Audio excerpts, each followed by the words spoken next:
ओम हर हर महादेव। आप सभी भक्तजन कैसे हैं? हमको आशा है कि हमारी माता रानी की कृपा से, हमारे शिव जी की कृपा से आप सभी लोग अच्छे ही होंगे। आज मैं बताने जा रही हूँ कि पीपल में जल के चढ़ाने से क्या फायदा होता है। पीपल में जल चढ़ाने से लक्ष्मी माता की प्राप्ति होती है। पीपल में जल चढ़ाने से घर में धन आता है, सुख समृद्धि आती है। तो सभी प्रतिदिन पीपल में जल चढ़ाना चाहिए। प्रतिदिन पीपल में लक्ष्मी माता का नाम लेके जो जल चढ़ाता है, चीनी डाल के जो लोहे के बर्तन से यानी स्टील के बर्तन से जो जल चढ़ाता है, उसके घर में धन धान की कभी कमी नहीं होती है। लेकिन रविवार को छोड़ के पीपल में जल चढ़ाना चाहिए। रविवार के दिन दरिद्रता जाके बैठ गई थी, कही थी कि हमें भी एक दिन का निवास चाहिए पीपल में। तो विष्णु भगवान ने कहा था कि कोई बात नहीं, एक दिन तुम्हारे नाम से होगा। जो इस दिन पीपल में जल चढ़ाएगा उसके घर में दरिद्रता निवास करेगी। तो रविवार के दिन पीपल में जल नहीं चढ़ाया जाता है। और यदि आप पीपल के पास जा रहे हो रविवार के दिन, तो श्री शिवाय नमस्तुभ्य ओम नमः शिवाय का जाप करना चाहिए। तो उस दिन आपके घर में जो दरिद्रता आपके साथ लगने वाली वह सब छूट जाएंगी। और थोड़ा यदि शक्कर है, मीठा चीनी है तो वो भी पास में है तो डाल दीजिए, नहीं तो भगवान का नाम लेके, हमारे भोले का नाम लेके वहाँ से निकल जाना चाहिए। कुछ नहीं होगा, क्योंकि पीपल में तो लक्ष्मी माता का वास होता है। प्रतिदिन लक्ष्मी माता को जल चढ़ाने से घर में सुख शांति आती है। किसी न किसी तरीके से हमारे विष्णु भगवान, हमारी लक्ष्मी माता आपके घर में धन पहुँचा जाती है। तो आइए हम कथा के माध्यम से जानते हैं कि पीपल में जल चढ़ाने से क्या फायदा होता है। एक ब्राह्मण था, वह प्रतिदिन मंदिर में जल चढ़ाने जाता था। तो वही पीपल था, वह प्रतिदिन पीपल में जल चढ़ाता था। फिर वह चलने लगता था तो एक लड़की उसमें से निकल के बोलती थी, पिताजी मैं भी साथ चलूंगी। वह जो ब्राह्मण था वह सूखने लगा और वह सोचने लगा कि मेरी तो 6 बेटियां हैं, मैं बहुत गरीब हूँ, उन्हीं को मैं नहीं खिला पाता हूँ, तो फिर मैं इसको कैसे खिला पाऊंगा। तो तब वह आके जब सूखने लगा या दुबला होने लगा, तो उसकी जो औरत थी वो पूछने लगी क्यों सूख रहे हो। तो वो अपनी पत्नी को बताया कि मैं इसलिए सूख रहा हूँ क्योंकि जब मैं पीपल में जल चढ़ाता हूँ तो एक लड़की बोलती है कि मैं भी साथ चलूंगी। तो ब्राह्मणी बोली कोई बात नहीं, आप उस लड़की को भी लिया लाना, क्योंकि हमारे 6 बेटियां हैं। कह रहा है कि 6 बेटियां हैं, उनका तो पेट में खुद ही नहीं भर पाता हूँ, प्रतिदिन मांग के लाता हूँ, उनको खिलाता हूँ और उनका पेट भी नहीं भर पाता, और उसको ले आऊंगा तो मैं क्या खिलाऊंगा। ब्राह्मणी बहुत अच्छी थी, कहे कि सच्चे मन की थी, कहे कि कोई बात नहीं, जो हम खाएंगे वही खा लेगी, जब उसका इच्छा ही है तो उसको ले आना। वह ब्राह्मण गया, जब जल सींचने के लिए गया पीपल में, तो जब जल चढ़ाया तो लड़की फिर से बोली पिताजी मैं भी आपके साथ चलूंगी। तो कहा चलो बेटा, मेरे पास तो कुछ भी नहीं है, लेकिन जब तुम्हारा इच्छा ही है तो मेरे साथ चलो, जो मैं खाऊंगा तुम मेरे साथ चलना और वही खाना। कहा ठीक है पिताजी। ऐसा कह के वह साथ चली आई। और जब आई तो उस दिन वह ब्राह्मण गया भिक्षा मांगने के लिए। तो जब भिक्षा मांगा तो उस दिन पूरा थैले भर के अनाज मिला, जो कि प्रतिदिन वो जब जाता था तो आटा चावल उसको इतना नहीं मिलता था, थोड़ा सा मिलता था, वह चला आता था और उसमें उसके परिवार का पेट भी नहीं भर पाता था। फिर वह उस दिन जब गया तो थैला भर के आटा पाया और चावल पाया और फिर घर में ले आया। सभी खुशी हुए। उसके बाद में उसकी माँ ने आटा छानने लगी, ब्राह्मणी की जो पत्नी थी आटा छानने लगी।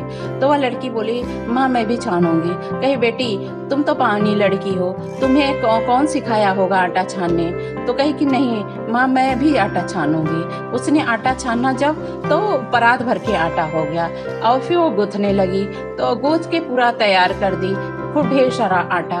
फिर वह माँ उसकी जो थी, तो ब्राह्मणी की पत्नी खाना बनाने के लिए रसोई में गई।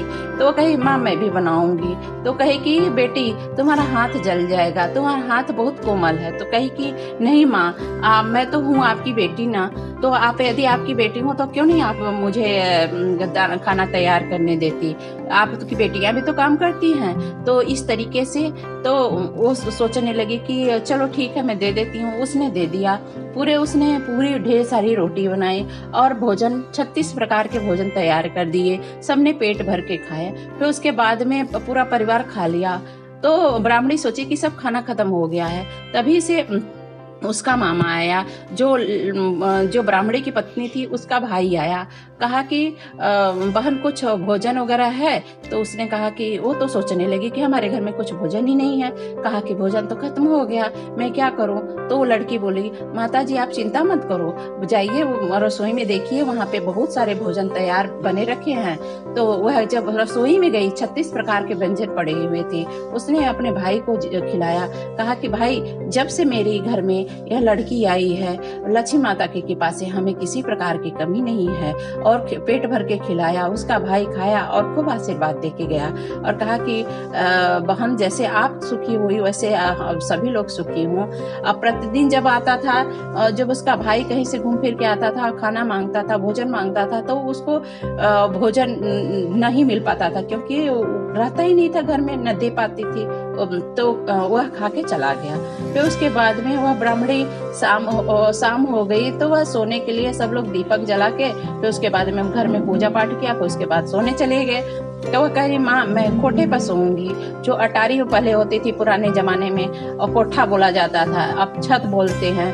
और छत के ऊपर जो मकान बने होते हैं तो उसको पहले बोला जाता था, कोठा बोला जाता था। तो वह कहा मैं कोठे पे सोऊंगी। तो वो ब्राह्मणी बोली, बेटी तुम तो वैसे भी पावनी हो, अकेले जाके सोओगी मेरे कोठे में, वहाँ पे लाइट भी इतनी नहीं है, मैं थोड़ा देर के लिए लाइट जलाती हूँ, तुम डर जाओगी। कहीं ना मैं ऊपर ही सोऊंगी। कहा कि कोई बात नहीं बेटा, जब तुम्हारा इच्छा ही है तो तुम जाओ, सो जाओ। वह कोठे पे चली गई, क्योंकि वह एकांत चाहती थी। वो तो लक्ष्मी माता थी।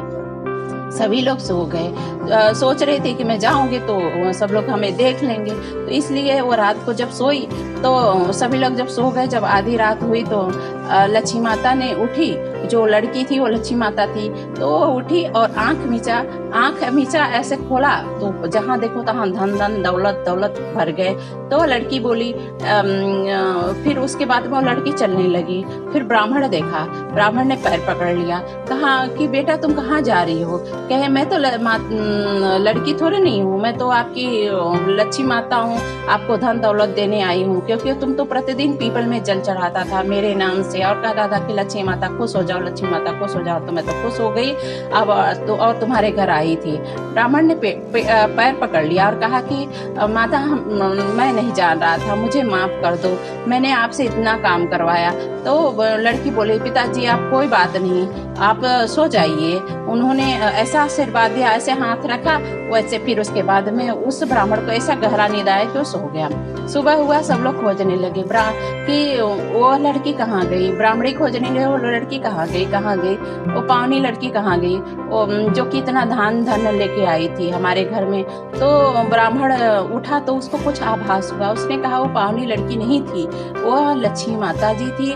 जब मैं पीपल में जल चढ़ाता था तो वहाँ लक्ष्मी माता जी के नाम से चढ़ाता था, इसलिए वह लक्ष्मी माता थी। हमारे घर में जो दरिद्रता था उसे दूर करने के लिए आई थी। ऐसी होती है माता लक्ष्मी की कृपा। जो लोग में पीपल में जो जल चढ़ाते हैं उसके घर में धन धान की कमी नहीं होती है, सुख समृद्धि आती है, घर में सुखमय छाया रहता है। तो इसलिए सभी को पीपल में जल चढ़ाना चाहिए। यदि यह मेरी पीपल की कथा और शनिवार की कथा आपको अच्छी लगती हो तो आप लाइक करिए और मेरे चैनल को सब्सक्राइब कर दीजिए और बेल आइकन को प्रेस कर दीजिए, जिससे कि आपके पास सारी नोटिफिकेशन जाती रहे। आपको धन्यवाद, क्योंकि आप लोगों ने मेरा ग्रोथ कर रहे हैं, चैनल मेरा आगे बढ़ा रहे हैं, तो इसलिए आपको बहुत बहुत धन्यवाद। प्लीज प्लीज प्लीज सब्सक्राइब करिए, लाइक करिए। ओम हर हर